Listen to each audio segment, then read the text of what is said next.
vitamin C, what we have to understand is that we live on a toxic planet, and it is documented that you can cure the incurable when you use enough vitamin C. So if you start out with the idea that you want to just be a minimally healthy person, then you'll follow the old RDA, and you may live on 60 milligrams and not have overt signs of vitamin C deficiency. What we're telling people is that because every man, woman, and child today is loaded with carcinogens, neurotoxins, and endocrine disruptors, that you need something to help the body push these out. And the net result is that we teach people that vitamin C can miraculously alter the health care of our country, just like all the research going on with vitamin D today. But vitamin D, you actually have to do a blood test to be sure that you're getting into the healthy ranges, which is all new information, because until recently, we were all told that eating a healthy diet is all you had to do. Now we're being told, no, that's not true anymore, that we all need more D. When we talk about vitamin C, the fight will be, what is the most effective level for you to spend your money and take? And we have a simple answer, a little science. What we do is, just like you can test on your urine to see the pH of your urine, which is interesting information, like the pH of your saliva, this is a different test. This is a test that measures the level of vitamin C in your urine. And there won't be vitamin C in your urine unless it's in your blood, and it can't get in your blood in significant levels unless you're taking it as a supplement, because as good as our food is, we can't push up to the ideal ranges that we have learned with all of Linus Pauling's work, and he was my mentor. He was the one that got me into learning that I had to be on 15 to 20,000 milligrams of C a day for me to feel this good at age 76. So what we teach people is that to have a bright future, you need to have a simple stick, and this stick is called the VitaCheck C. And it could be in any doctor's office, but it needs to be in your home, because this way you'll find out, can you keep your urine in the bright color, because that means you have a lot of C in your blood. And if you have a lot of C in your blood and you get rear-ended by a car, you're going to recover in half the time. You fall down the steps, recover in half the time. You're getting treated for cancer. You're going to have a better effect if you have significant C in your blood, and the cheap way is to see if it's coming out in the urine. So if anybody stays in the green range, which in Canada, we tested in the average population in Canada, 14% stay in the green color. The green color means virtually they are condemned to an early death. In other words, in the old days, before we knew oxidant and antioxidant, we just used to call that a vitamin C deficiency, otherwise known as scurvy.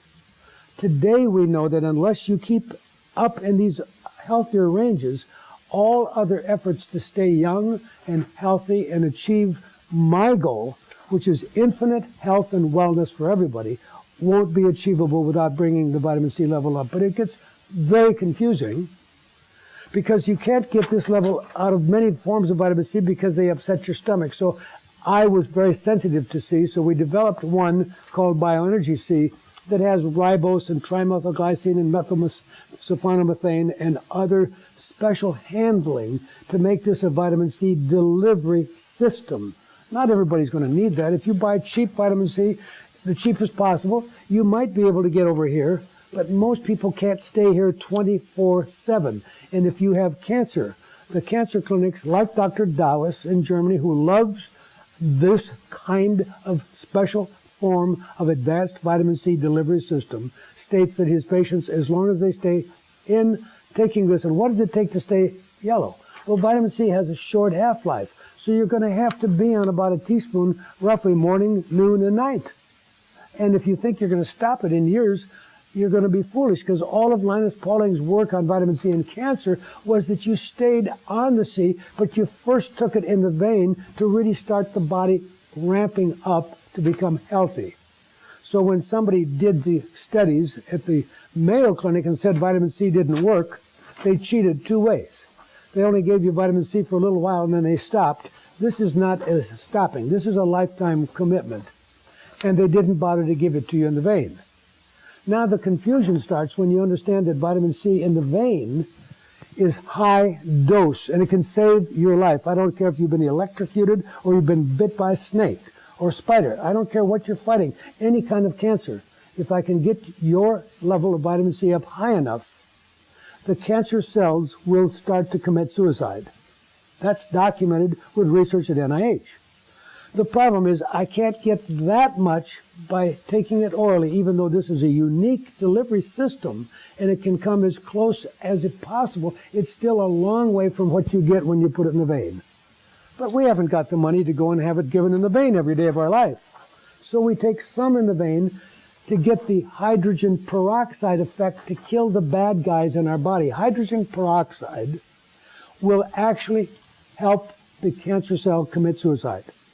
And the cancer cell has a large number of what we call sugar receptors. That's why we ask you not to eat a lot of sugar when you know you have cancer, because these sugar receptors feed the cancer. But vitamin C looks almost alike the glucose, the sugar. And the cancer cell says, oh, this is what I want. And it's like a Trojan horse. Now the vitamin C is inside the cell. And when it's inside the cell, the metabolism that must go on, for life to go on, we must metabolize things every day.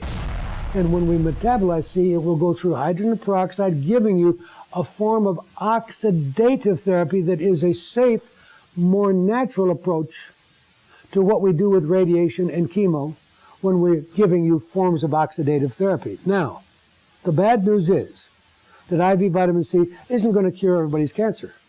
But it's going to buy you time.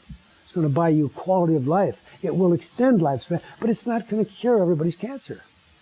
So then you get to the problem, what are all the other things you're going to do with it? And that has all the imponderables of what is your lifestyle, what is your belief, what is your diet, how much exercise. So we have all these imponderables to it. So I don't want to scare anybody who is philosophically totally against doing some kind of chemo. I just want to let you know that science is working very hard in this vitamin C area, but it's confusing to the public because when I'm talking here on oral vitamin C, I'm still pretty much at the level that we call an antioxidant, which you all hear about when you hear about how good certain juices are and fruits and things. It's an antioxidant. And now I'm taking the same thing and saying when I put it in huge quantities, it takes on a new character, and because the opposite of an antioxidant, it becomes a pro-oxidant and helps the body deal with bad things like DDT. You all are loaded with DDT. We have it in everything. So DDT has to be oxidized so it goes to DDE on its way to CO2 and water. This is one reason I like oxidative medicine, which could be hyperbaric chamber, could be use of ozone, could be ultraviolet blood, or it could be just hydrogen peroxide diluted in the vein, or the easiest one of all would be high-dose vitamin C.